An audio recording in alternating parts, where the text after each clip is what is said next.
Okay, gang, welcome to the Hideout today, and today we're going to talk about yet another old rifle.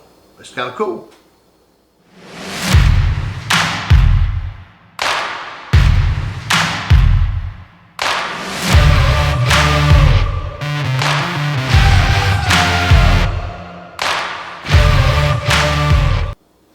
Okay, everybody, welcome to the Hideout today, and before we get started, of course, I'm going to ask you to please subscribe if you have not. If you have not, click the little ringy-dingy out there so you get the notification. And of course, as always, check us out at sgt1911.com. Alright, we're going to do a little bit more history here. It's just something us old gun guys like to do when we have old guns. Now, I realize, fellas, there's a lot of my subscribers are the younger generation. You know what? I really appreciate that. It shows your interest in some of the things that I like to do, and we have something in common even though there's an age difference. I'm not old and dead yet, and you guys like to see the stuff. But what we are going to talk about today goes way back. Now, I'm going to go back and say around the Spanish-American War, you know, around 1897, 98, 99, 1900 or whatever. Modern weapons were starting to change. We started getting into bolt action rifles like the Craig Jorgensen and stuff like that. But a lot of people couldn't afford things like that. But we still had a need around the farm for something other than just a, you know, double barrel shotgun, black powder.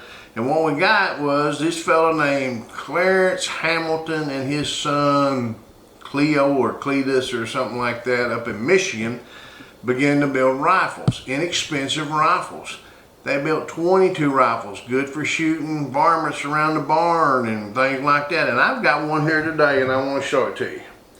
This is a Model 27 Hamilton rifle. Now, I want you to look how small it is. And we'll talk just a little bit about it. Right the rear side up here is just held on with a little screw. I don't know if you can see it. I'm going to rotate around a little bit. It's got a front side on it. Barrel probably no more than, I don't know, 16, 18 inches or whatever. It's a single shot break open rifle. Look at that little bitty forearm. Little bitty thing. And then look at the buttstock. No rubber. Just a very simple made old rifle. Now I'm going to turn around this way. You can look down here at the bottom of this piece. You can see the European influence on this. Most people today see an old gun. You see this right here other than the trigger guard. You're going to notice this as being a European influence on it. Now, to fire this thing, you don't see no external safeties or anything like that. You just cock the lever, pull the trigger and fire it. But look here, it's got a little lever action, a little bolt action, and it breaks it open. You put your single 22 round in there. You can see the extractor right there. See it right there? And I'm going to see if I can make it. Yeah, you see it come open? I'm going to try it again so you can see it. Watch it real close right there. Boop, there it pops your shell out so you can get it. Put your single shot shell in there, close it, and fire it. Now, the safety on these things, just like the old Marlin and stuff like that, you go to half cock. Right there, there's your safety. Go full cock, you're ready to fire. Pull it off. Now, what's interesting about these old things is, you know, this goes back in the day. This is a model, they had like Model 27 and a Model 027. This particular firearm was manufactured Model 027 in 1908. So you're talking about an old dog right here. This is old dog, and this old dog still hunts, I think. I'm gonna try it in a minute. I've not fired it. Hell, you know how that is. It can blow up in my face, but I like a little adrenaline rush every once in a while. But I've got an ad, a copy of an ad. Fun with a Hamilton, where they're advertising the Hamilton rifles, the Model 27 for $1.50, and the Model 027, which is the one I have here, for I believe it says $1.75 down there. I can't see it with you looking at it. It says $1.75 on it. So for $1.75 back in 1908, you could have this rifle. Now they produce like something like 1 million of these things, maybe a little over 1 million. And you can see they're very, very you know, there's nothing there. We got a freaking tube. We got a little piece of tin. You know, it's probably the internals are extremely simple. They're screwed together. There's no brads.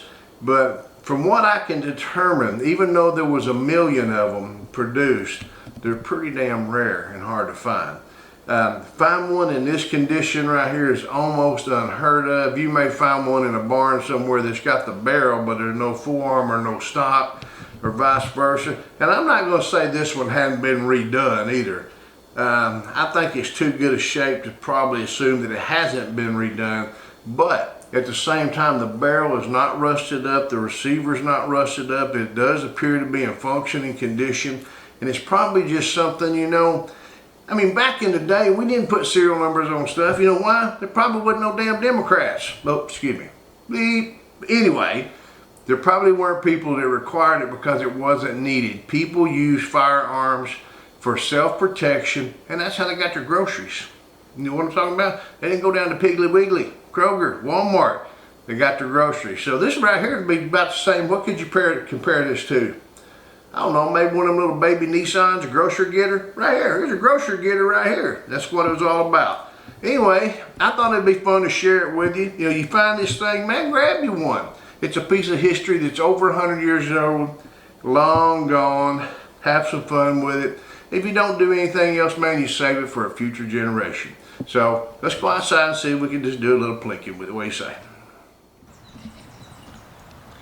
Okay, gang, we're out the range with the old Hamilton 1908 model 027 rifle. You know, this thing's still functions. It's about ass worn out, but we're gonna give it a try. Now, I'm gonna load this, and I hope you can see this extractor. If I put this round in this way, you see I've got to make sure that the rim of the cartridge doesn't get over this way.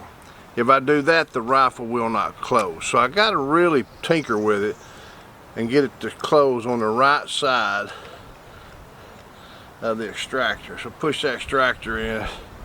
See, I did it there. I got on the wrong side. This thing's just kind of, they're old, but let's see if I can get it. Close it up just a little bit. Put it on there. Close it. Close the bolt or it won't fire. Let me put my hearing protection on.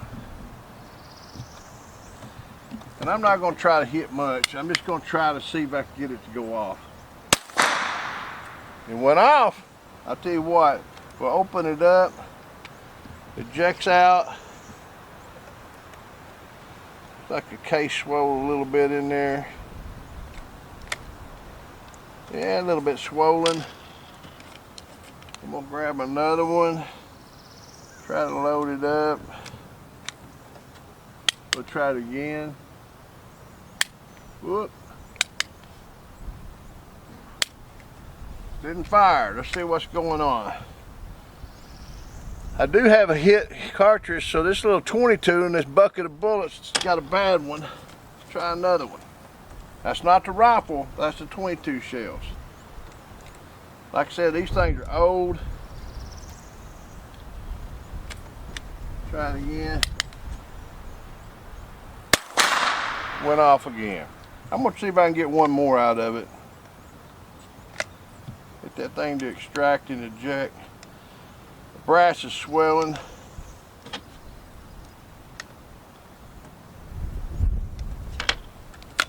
If I can get it to eject out. It'd help if I cleaned the crud out of it. You know what? I'm not gonna worry about it. We're having fun. I'm just sharing with you something that's old. You know, something that's old's bound to have a few problems. Wouldn't hurt if I took a brush and cleaned the crap out of the barrel on it. It looks awful. It's not gonna be anything that we can, are you gonna squirrel hunt with it?